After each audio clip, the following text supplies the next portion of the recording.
Kembali lagi berita yang menghebohkan dan menjadi perbincangan publik, yaitu Sue Watson. Dia adalah seorang pendeta, misionaris, profesor, gelar master dalam ketuhanan. Dia mengumumkan bahwa dirinya telah masuk Islam. Ada apa denganmu? Pertanyaan ini kerap diterimanya ketika ia bertemu mantan teman-teman sekolahnya, dan para pendeta ketika mereka mengetahui bahwa dirinya telah memeluk agama Islam. Suatu hal yang tidak mungkin bagi seorang profesor, pendeta, pendiri gereja dan misionaris bisa masuk Islam. Demikianlah reaksi teman-teman saya, dan dia mengatakan bahwa saya tidak bisa menyalahkan mereka atas reaksi mereka terhadap saya. Kisah perjalanannya masuk Islam diawali dengan pertemuannya dengan seorang wanita yang pernah bekerja di Arab Saudi dan dia telah memeluk agama Islam. Sebagai seorang misionaris, tentu saya mencoba untuk bertanya kepadanya tentang perlakuan Islam terhadap wanita. Jawaban itu di luar dari dugaan saya. Selanjutnya saya mencoba lagi dengan sebuah pertanyaan tentang Tuhan, Allah Subhanahu wa Ta'ala, dan Muhammad, ujarnya. Namun temannya itu tidak mau menjawab atas pertanyaan itu. Justru wanita itu mengajak Sue untuk berkunjung ke Islamic Center karena di sana ada orang yang bisa menjawab pertanyaan itu. Sebelum berangkat ke Islamic Center, Sue berdoa meminta perlindungan kepada Yesus. Dalam doanya dia memohon perlindungan dari roh-roh jahat. Sue beranggapan bahwa Islam adalah agama setan dan setan. Ketika saya berdialog di Islamic Center tersebut, tidak ada intimidasi, tidak ada pelecehan, tidak ada manipulasi psikologis, dan tidak ada pengaruh bawah sadar atau hipnotis. Mereka menawarkan kepada saya, mari kita belajar Al-Quran di rumah Anda, seperti bagian tandingan dari pelajaran Alkitab. Dia mengatakan bahwa dirinya tidak bisa percaya mereka memberi saya beberapa buku dan memberitahu kepada saya jika ada pertanyaan mereka bersedia untuk menjawabnya. Setelah pulang dari Islamic Center pada malam harinya, saya mencoba membaca semua buku yang mereka berikan kepada saya. Ini adalah buku pertama kalinya saya membaca buku tentang Islam yang ditulis oleh seorang Muslim.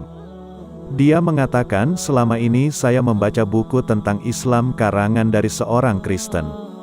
Hari berikutnya, Sue mendatangkan kantor Islamic Center. Sesuai dengan janji mereka, saya mencoba mengajukan beberapa pertanyaannya, dan ini berlangsung selama 1 minggu. Tanpa disadarinya dari hasil dialog Sue dengan Islamic Center, perlahan mulai memahami ajaran Islam. Dia juga mengatakan bahwa dirinya telah membaca sebanyak 12 buku dalam waktu 1 minggu, dan dia mengatakan bahwa ia mengetahui alasan mengapa umat Muslim adalah orang yang paling sulit masuk Kristen. Dia menjelaskan karena tidak ada yang bisa ditawarkan kepada mereka. Dalam Islam ada hubungan dengan Allah, pengampunan dosa, keselamatan dan janji kehidupan abadi. Sebagai seorang misionaris, tentu saya mempertanyakan kepada mereka siapakah Allah yang menjanjikan keselamatan dan pengampunan dosa. Sue juga mengatakan, kami telah diajari sebagai orang Kristen bahwa Tuhannya umat Muslim adalah Tuhan lain, Tuhan palsu. Padahal Dia adalah Tuhan yang Maha Kuasa. Tiada Tuhan selain Allah dan Muhammad adalah utusannya. Pertanyaan selanjutnya yang tak kalah penting, siapa Muhammad? Sue baru mengetahui bahwa umat Muslim tidak berdoa kepada Muhammad sedangkan umat Kristen berdoa kepada Yesus. Muhammad bukan perantara dan bahkan dilarang untuk berdoa kepadanya.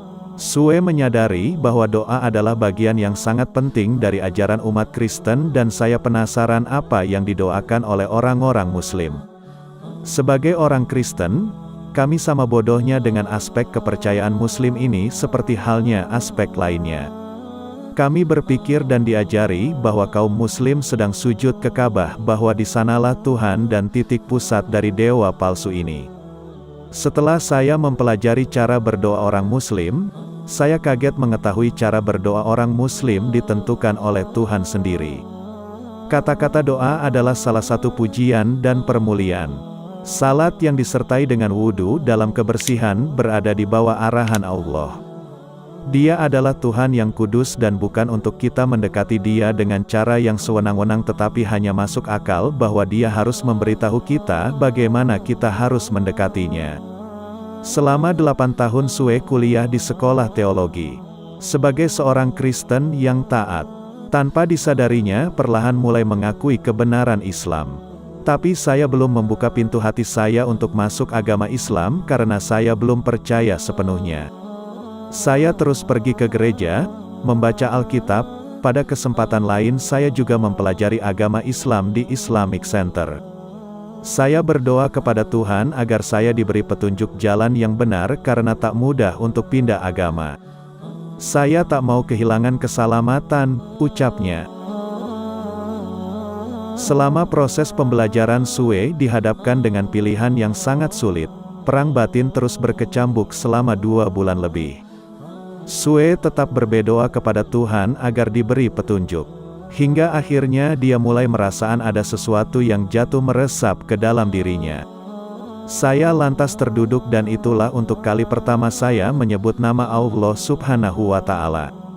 Ada kedamaian dalam hati saya dan sejak itulah saya mengambil keputusan untuk memeluk agama Islam.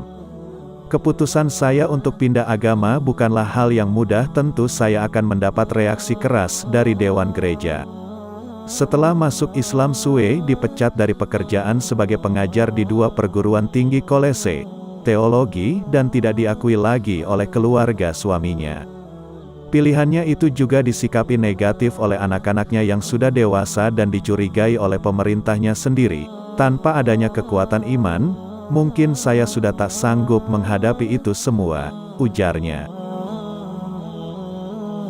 Saya sangat berterima kasih kepada Allah Subhanahu wa Ta'ala yang telah menjadikan saya sebagai Muslim. Dan saya berharap hidup dan mati sebagai Muslim.